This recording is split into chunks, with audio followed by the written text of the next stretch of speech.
নিউটনের গতিসূত্র এই অধ্যায়ে কয়েকটা এমসিকিউ নিয়ে আমরা আলোচনা করব। দেখো, আগের অংশে আমরা 4টে এমসিকিউ নিয়ে আলোচনা করেছি। আজকে দ্বিতীয় অংশে আরও কয়েকটা এমসিকিউ নিয়ে আলোচনা করব। তো দ্বিতীয় অংশে প্রথম যে প্রশ্ন আছে সেটা দেখো। একটি মোটর গাড়িতে একটি উলন দড়ি ঝুলছে। গাড়ি এর সমতরণে অনুভূমিক পথে গতিশীল। দড়িটি উলম্বের সাথে যে কোণ করে তা হলো, বলে 4টি অপশন দেওয়া আছে। ট্যান ইনভার্স এ এর অপশন আছে tan inverse a by g, B আছে tan inverse g by a, আর সি আছে sine inverse a by g, D আছে কস ইনভার্স এ বাই জি। তাহলে ধরো এখানে জানি যে গাড়ির ছাদ, গাড়ি যদি স্থির থাকে সেখান থেকে উলন ঝোলানো হয় তাহলে উলনটা এরকম উলম্ব রেখায় থাকবে। এবার গাড়ি দেখো এ ত্বরণ নিয়ে সামনের দিকে যাচ্ছে। তো এ ত্বরণ নিয়ে সামনের দিকে গেলে ধরছি এটা উলম্বের সাথে এরকম থিটা কোণ করে থাকবে, উলম্ব রেখার সাথে থিটা কোণ করেছে। তাহলে দেখো এই গাড়ি যদি এ ত্বরণে গতিশীল, গাড়ি ছাদ এটা এঁকেছি, এটা গাড়ি, তো এই গাড়ি এ ত্বরণে গতিশীল, তাহলে এই যে বস্তুটা ঝোলানো আছে এও এ ত্বরণের সামনের দিকে গতিশীল হবে। ধরো এর ভর হচ্ছে এম, উলনটার ভর হচ্ছে এম, তাহলে এর ওজন এম জি নিচের দিকে কাজ করবে। কিন্তু উলন সামনের দিকে এ ত্বরণে যাচ্ছে, তারপরে এর উপর সামনের দিকে একটা বল কাজ করবে এম এ। ঠিক আছে, দেখো এখানে দড়ির টান ধরছি টি। তাহলে দেখো এই টানকে দুটো অংশে ভাঙা হলো। এই কোণ থিটা, মানে এখানের কোণ হবে থিটা, উপরের দিকে উপাংশ হবে টি কস থিটা, এই দিকের উপাংশ হবে টি সাইন থিটা। ঠিক আছে, দড়ির টান ধরা হলো টি, টানের উলম্ব উপাংশ হচ্ছে টি কস থিটা, আর অনুভূমিক দিক উপাংশ টি সাইন থিটা। দেখো এই টি কস থিটা উপাংশ এম জি কে প্রশমিত করবে, তাহলে লেখা যাবে টি কস থিটা সমান এম জি। ঠিক আছে, দেখো অনুভূমিক দিকে যাওয়ার জন্য বল সরবরাহ করছে কে? এই টি সাইন থিটা উপাংশ। টি সাইন থিটা উপাংশ এই উলনে অনুভূমিক দিকে যে এ ত্বরণ নিয়ে যাচ্ছে সেই বল সরবরাহ করেছে। তাহলে টি সাইন থিটা সমান হলো এম এ।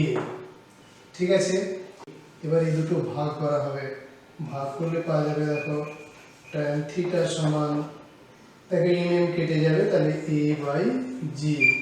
এখান থেকে পাওয়া যাবে থিটা সমান ট্যান ইনভার্স এ বাই জি। ঠিক আছে, তাহলে থিটা সমান হলো ট্যান ইনভার্স এ বাই জি, তাহলে দেখো কারেক্ট অপশন হলো এ, তাহলে এটি এ এর অপশন। এবার দেখো এই অংশের দ্বিতীয় এমসিকিউ। দেখো এতে কি বলা আছে, দেখো প্রদর্শিত চিত্রের ন্যায় অবস্থায় 2 কেজি ভরের একটি বস্তুকে ঝোলানো আছে। অনুভূমিক তারটিতে টান হবে।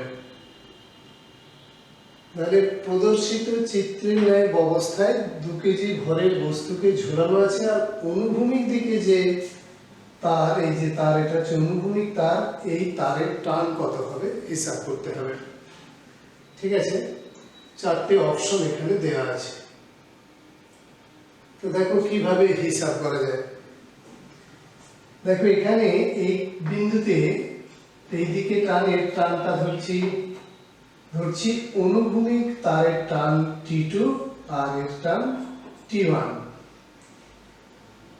দেখো এই T1 একে দুটো উপাংশে ভাঙা যাবে, একটা উল্লম্ব দিকে উপাংশ আর একটা অনুভূমিক দিকে উপাংশ। তো এই উল্লম্ব উপাংশ থাকে এই কোণ থিটা, তাহলে এই কোণ হবে থিটা, এটাও 30 ডিগ্রি। তাহলে এই দিকের উপাংশ হবে T1 cos 30 ডিগ্রি, আর উপর দিকের উপাংশ হবে মানে উল্লম্ব দিকে উপাংশ হবে T1 sin 30 ডিগ্রি। ঠিক আছে, দেখো এই যে দড়ি এখানে 2 কেজি ভর ঝোলানো আছে, তার জন্য এখানে নিচের দিকে টান কাজ করবে mg, এটা mg মানে 2 গুণিত g, সেই পরিমাণ বল কাজ করবে নিচের দিকে, সেই টানকে প্রশমিত করবে এটা। তাহলে এখানে দেখো উল্লম্ব দিকে কি কি বল আছে, উপর দিকে আছে T1 sin থিটা, নিচের দিকে আছে এই যে mg 2 গুণিত 9.8, এটা কত হবে 2 গুণিত 9.8 নিউটন। এই বল কাজ করবে নিচের দিকে, উপর দিকে আছে এটা। তাহলে সাম্য অবস্থায় T1 sin থিটা এই বলকে প্রশমিত করবে। তাহলে এখান থেকে একটা সমীকরণ লেখা যাবে T1 sin 30 ডিগ্রি 2 into 9.8, এটা পাওয়া গেল। কিন্তু আমাদের দরকার T2, এখানে দেখো T1 এর মান পাওয়া যাবে। আর একটা সমীকরণ এখানে পাওয়া যাবে, দেখো এই যে অনুভূমিক দিকে যে বল কাজ করছে তাতে T1 cos থিটা আছে এই দিকে, উল্টো দিকে আছে T2, তাহলে এই T1 cos থিটা উপাংশকে প্রশমিত করেছে T2, তাহলে T2 সমান হবে T1 cos 30 ডিগ্রি। এই দুটি সমীকরণ কেন লেখা হলো বুঝতে পারলে কিনা আরেকবার দেখে নাও। উল্লম্ব দিকে বল T1 sin থিটা, নিচের দিকে আছে mg, তাহলে উল্লম্ব দিকে গতি নেই, তাহলে এই বলকে প্রশমিত করেছে, এই সমীকরণ লেখা হলো। অনুভূমিক দিকে এখানে আছে T2, এদিকে আছে T1 cos 30 ডিগ্রি, তাহলে এরা পরস্পরকে প্রশমিত করেছে, তার থেকে দুটো সমীকরণ পাওয়া গেল। ঠিক আছে, তো এখানে দেখো T1 sin 30 ডিগ্রি, তাহলে এটা থেকে লিখি T1 into হাফ sin 30 এর মান হাফ সমান হবে 2 গুণিত 9.8। দেখো এখান থেকে পাওয়া যাবে T1 সমান 2 গুণিত 9.8, এর এককটা নিউটন। তাহলে এবার এই T2 সমান কত পাবো, দেখো T2 সমান হবে T1 এর জায়গায় এটা লেখা হবে 2 গুণিত 9.8, আর cos 30 ডিগ্রি এর মান হচ্ছে √3/2। দেখো একটা 2 কেটে গেল, তাহলে থাকবে 2, এটা এইগুলো দেখো 2√3 into 9.8 নিউটন। এখন এই গুণ করে কত হয় দেখতে হবে, কিন্তু অপশনে যা দেখা আছে যে √3 মান দিয়ে লেখা আছে, দেখা যাচ্ছে এইটার সঙ্গে মিলেছে, সি এর সাথে। সঠিক উত্তর হলো সি। এবার তৃতীয় আরেকটি এমসিকিউ নিয়ে এখন আমরা আলোচনা করব। দেখো এমসিকিউটায় কি বলা আছে, মানে প্রশ্নে কি বলা আছে আমরা দেখে নিই। দেখো চিত্রে প্রদর্শিত অবস্থায় একটি 10 কেজি ভরকে ঝোলানো আছে, সুতোর টান T2 এর মান কত হবে? জি এর মান দেওয়া আছে 10 মিটার পার সেকেন্ড স্কয়ার বলে এখানে 4টে অপশন দেওয়া আছে। ঠিক আছে, ছবি এখানে দেওয়া আছে, এই ছবি থেকে T2 এর মান বের করতে হবে, সেই T2 এর মান এই কোন অপশনের সঙ্গে সঠিক হয় আমাদের দেখতে হবে। ঠিক আছে, ছবিতে কি আছে দেখো, এটা হচ্ছে ছাদ থেকে দুটো তারের সাহায্যে এই যে 10 কেজি ভরকে ঝোলানো আছে, এখানে এই তারের টান T2, এই তারের টান T3, এই তার 60 ডিগ্রি কোণ করেছে, এই 30 ডিগ্রি কোণ করেছে, আর এইখানে দড়ির টান বা তারের টান T1। ঠিক আছে। তো আমরা এই T2 হিসাব করার জন্য এখানে যে বলগুলো কাজ করছে তাদেরকে একটু উপাংশে ভেঙে নেব। দেখো এই T2 উলম্ব দিকে উপাংশ, দেখো এই কোণ 60 ডিগ্রি, তাহলে এই কোণটা হবে 60 ডিগ্রি। তো এই দিকের উপাংশ হবে T2 cos 60, উপর দিকে উপাংশ কত হবে T2 sin 60 ডিগ্রি। ঠিক আছে, এবার দেখো এটা T3 কে দুটো উপাংশে ভাঙা হবে, একটা হচ্ছে অনুভূমিক দিক উপাংশ, এটা এই দেখো এই কোণ 30 ডিগ্রি, তাহলে এই কোণ হবে 30 ডিগ্রি, এইখানে হবে T3 cos 30 ডিগ্রি। উলম্ব দিক উপাংশ T3 sin 30 ডিগ্রি। ঠিক আছে, তাহলে এই বিন্দুতে যে যে বলগুলো কাজ করছে তাদেরকে উপাংশে ভেঙে নেওয়া হলো, মানে উলম্ব দিকে আর অনুভূমিক দিকে দুটো উপাংশে সব ভেঙে নেওয়া হলো। এবার দেখো এই বিন্দু সাম্য অবস্থায় আছে, মানে এর উপর কোনো ত্বরণ কাজ করছে না, লব্ধি বল শূন্য, বিন্দু কোনো দিকে ত্বরণ নেই, গতিশীল নয়। তাহলে অনুভূমিক দিকে যে বলগুলো আছে এরা পরস্পরকে প্রশমিত করবে। তাহলে তা থেকে কি লেখা যাবে দেখো, T2 cos 60 ডিগ্রি সমান T3 cos 30 degree. T2 cos 60 ডিগ্রির মান হচ্ছে 1/2 সমান T3 ইন্টু এটা হচ্ছে √3/2। তাহলে দুদিক থেকে 2 কেটে গেল, এখান থেকে T3 সমান পাওয়া যাবে T2/√3, এটা পাওয়া গেল। ঠিক আছে, তাহলে অনুভূমিক দিকে বলগুলো বিবেচনা করে এইরকম T3 সমান T2/√3 পাওয়া গেল। এবার দেখো উলম্ব দিকে বলের ক্ষেত্রে উপর দিকে T2 sin 60 ডিগ্রি এবং T3 sin 30 ডিগ্রি উপরের দিকে কাজ করছে, সেই বল T1 কে প্রশমিত করেছে। T1 টা যেমন উপর দিকে আছে এই দিকে মাপা যায়, তো এই দুটি বল এর ওজন mg কে প্রশমিত করেছে। তাহলে T2 sin 60 degree plus T3 sin 30 degree, এটা সমান হবে T1, আবার T1 সমান সেটা হচ্ছে mg সমান 10, m এর মান, g এর মান 10, অত নিউটন সমান 100 নিউটন T1। ঠিক আছে, তাহলে T2 sin 60 ডিগ্রির মান হচ্ছে √3/2 প্লাস T3 এর বদলে দেখো এখানে লেখা আছে T2/√3, sin 30 এর মান 1/2, এর মান কত, এটা হলো 100 নিউটন।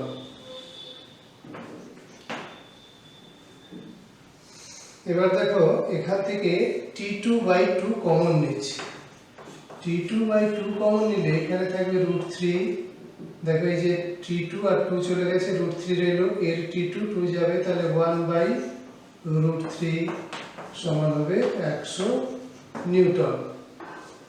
ঠিক আছে, এই যোগটা করলে কত হবে দেখো 4/√3 হবে।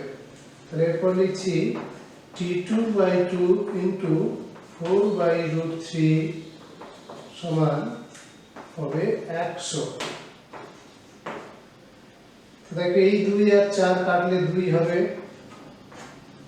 তাহলে T2 সমান হবে 100√3 অত নিউটন সমান 50√3 নিউটন। দেখো এখানে 50√3 নিউটনটা আছে ডি এর অপশনে, তাহলে এটা হচ্ছে ডি এর অপশন, সঠিক উত্তর হলো ডি। ঠিক আছে, এবার আছে চতুর্থ প্রশ্ন। চতুর্থ প্রশ্নে কি বলা আছে দেখো, একটি মেশিন গান প্রতি সেকেন্ডে n সংখ্যক বুলেট নিক্ষেপ করছে। প্রতিটি বুলেটের ভর n কেজি এবং বেগ v metre per second. Machine গানের উপর প্রযুক্ত বল হবে, বলটা নিউটন এককে কত হবে? দেখো এখানে চারটে অপশন দেওয়া আছে, এই চারটে অপশনের কোনটা সঠিক সেটা নির্ধারণ করা হবে। প্রযুক্ত বল সেটা হচ্ছে ভরবেগ পরিবর্তনের হার। দেখো একটা বুলেটের ভর কত n, তার বেগ কত v, কিন্তু প্রাথমিক বেগ কত ছিল 0, তাহলে ভরবেগের পরিবর্তন কত হলো mv মাইনাস 0, সেটা হলো mv। ঠিক আছে, এটা হলো একটা বুলেটের জন্য ভরবেগের পরিবর্তন। তাহলে প্রতিটি বুলেটের ভরবেগের পরিবর্তন হলো mv। এক সেকেন্ডে কতগুলো বুলেট নির্গত হয়? n সংখ্যক। তাহলে এক সেকেন্ড সময়ে ভরবেগের পরিবর্তন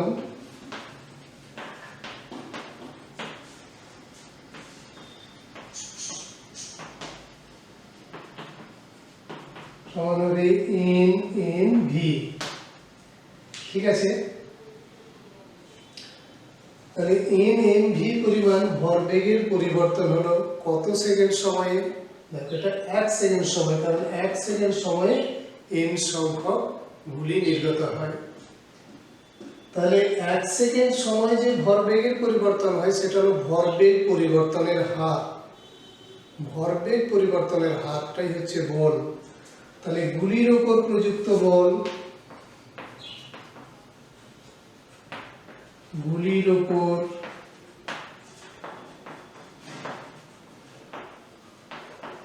প্রযুক্ত বল কত হবে? n v। এটা আগে পরে লেখা হলো। n v হলো গুলির উপর প্রযুক্ত বল। ক্রিয়া প্রতিক্রিয়া নীতি অনুসারে গুলি দ্বারা বন্দুকের উপর প্রযুক্ত বল, তবে বন্দুকের উপর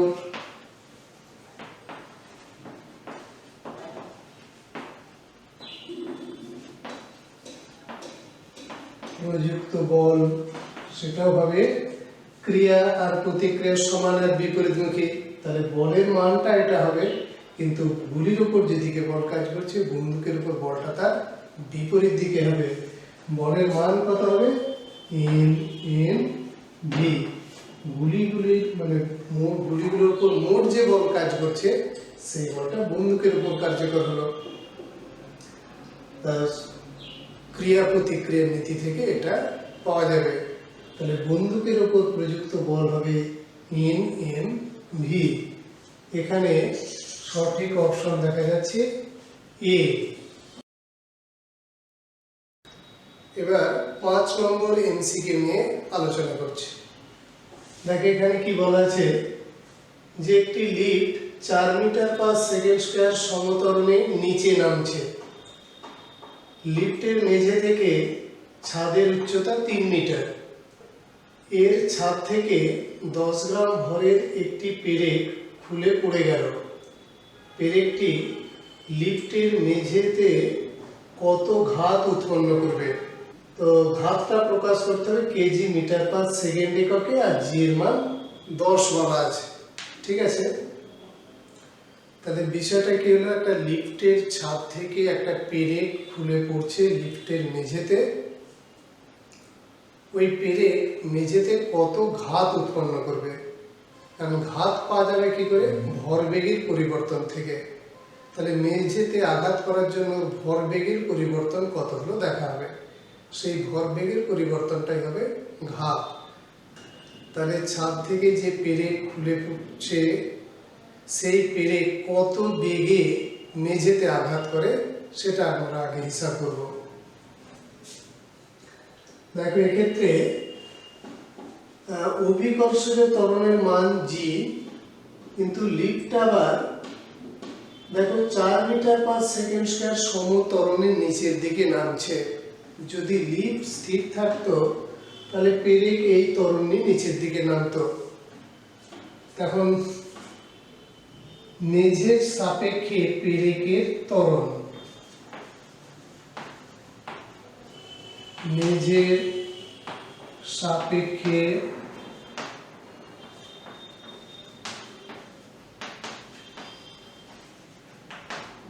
পেরেকের ত্বরণ। দেখো এটাকে এ লিখলাম, এ সমান হবে 10-4 মিটার পার সেকেন্ড স্কয়ার। ঠিক আছে,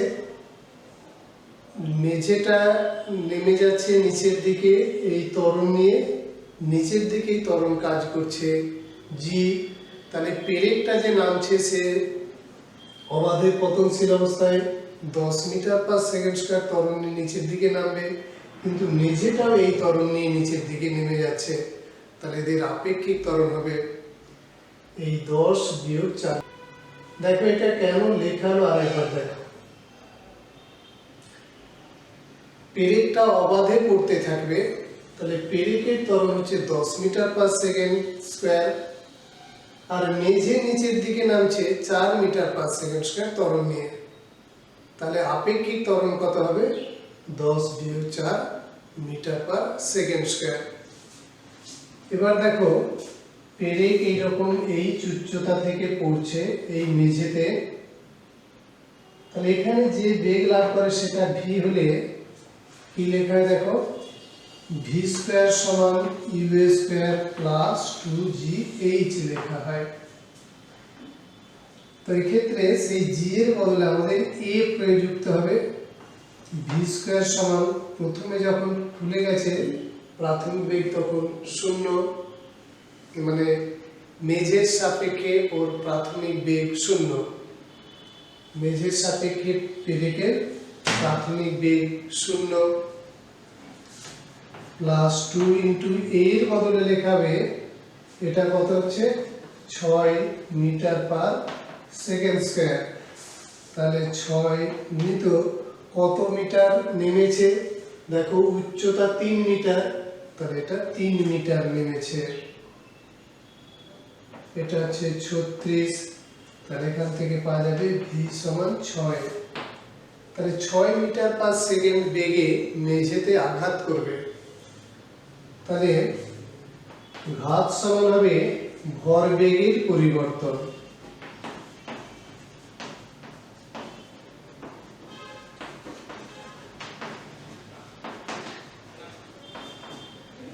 দেখো পেরেকটা যখন মেঝেতে পড়ছে তার ভরবেগ এমভি, মেঝেতে পড়ার পর ভরবেগ 0, তাহলে ভরবেগের পরিবর্তন কত হলো, সেটা হলো এমভি।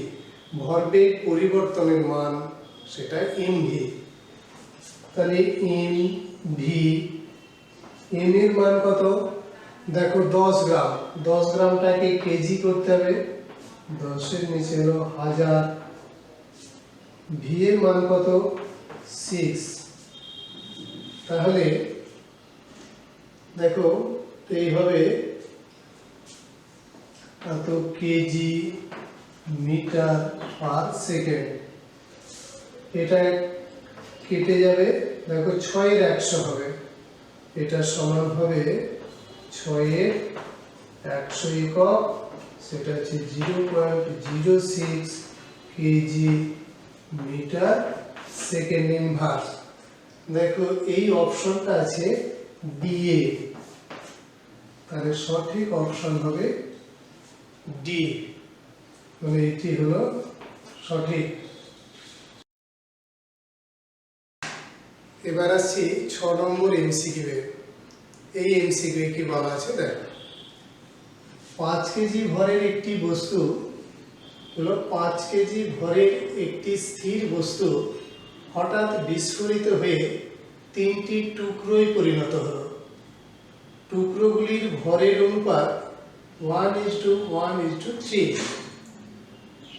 সমান ভরের টুকরো দুটি পরস্পর লম্বভাবে 21 মিটার পার সেকেন্ড বেগে ছুটে গেল। সবচেয়ে ভারী টুকরোটির বেগ হবে বলে 4টে অপশন দেওয়া আছে। ঠিক আছে, তাহলে এখানে মূল যে বস্তু তার ভর হচ্ছে 5 কেজি, তাহলে মূল বস্তুর ভর কত সেটা লেখালো 5 কেজি। সেটা টুকরো হয়েছে 1:1:3 এই অনুপাতে। তাহলে প্রথমটার ভর কত 1 কেজি, দ্বিতীয় ভর 1 কেজি, তৃতীয় ভর 3 কেজি। দেখো যোগগুলো 5 কেজি হবে। তাহলে টুকরোগুলোর ভর হচ্ছে 1 কেজি, 1 কেজি আর 3 কেজি। এবার কি বলা আছে দেখো, সমান ভরের টুকরোগুলি পরস্পর লম্বভাবে 21 মিটার পার সেকেন্ড বেগে ছুটে গেল। দেখো এই হচ্ছে বস্তু, মূল বস্তু এটা, এর ভর 5 কেজি।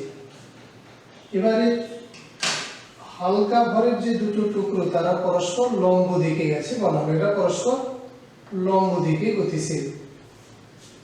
তো এর ভর ধরো m, বেগ v, তাহলে এর ভর বেগ কত mv। এর ভর বেগ দেখো একই ভর আর একই বেগে গেছে, তাহলে এর ভর বেগ হলো mv। ঠিক আছে, তো বস্তুটা যখন প্রথমে ছিল দেখো স্থির ছিল, তাহলে প্রাথমিক ভরবেগ সেটা m × 0 = 0। তাহলে প্রাথমিক ভরবেগ 0। এখন দুটো টুকরোর জন্য দেখা যাচ্ছে এইদিকে mv এইদিকে mv, তাহলে একটা লব্ধি ভরবেগ পাওয়া যাবে এইদিকে।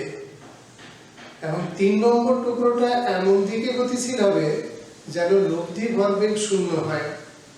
তাহলে আরেকবার বিষয়টা শোনো, বিস্ফোরিত হওয়ার পূর্বে মানে বিস্ফোরণের পূর্বে ভরবেগ কত ছিল 0।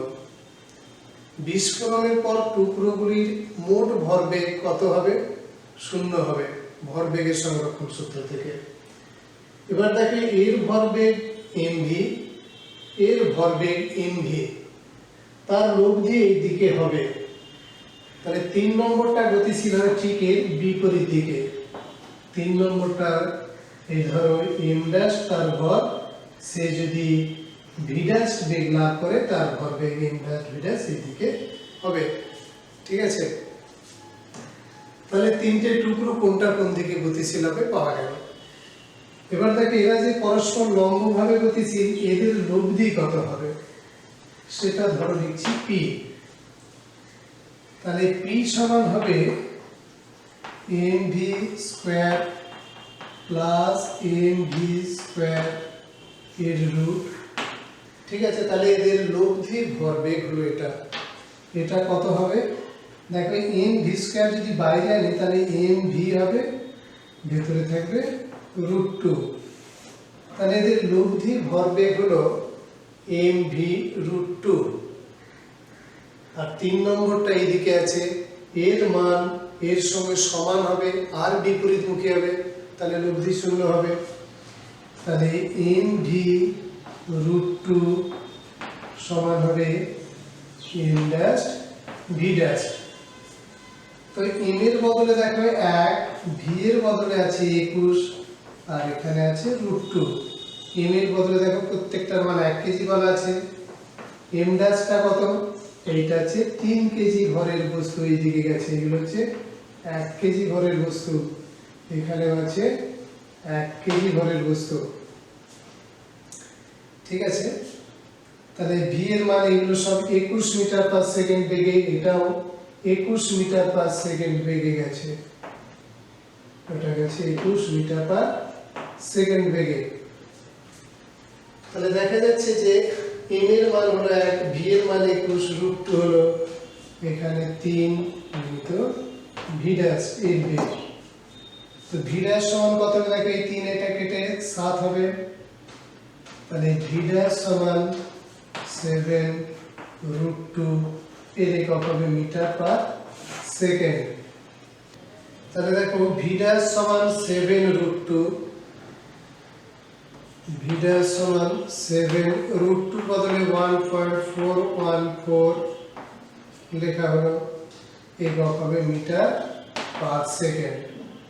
তো 1.414, একে 7 দিয়ে গুণ করো, গুণ করলে হবে 28, 7 × 9 28, 7 আর 2 9, তাহলে 9.898 মিটার পার সেকেন্ড হবে।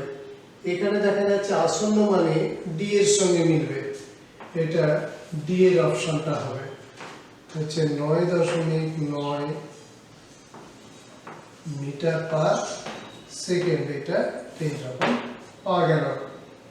ঠিক আছে, তাহলে এই ডি এর অপশন হলো সঠিক।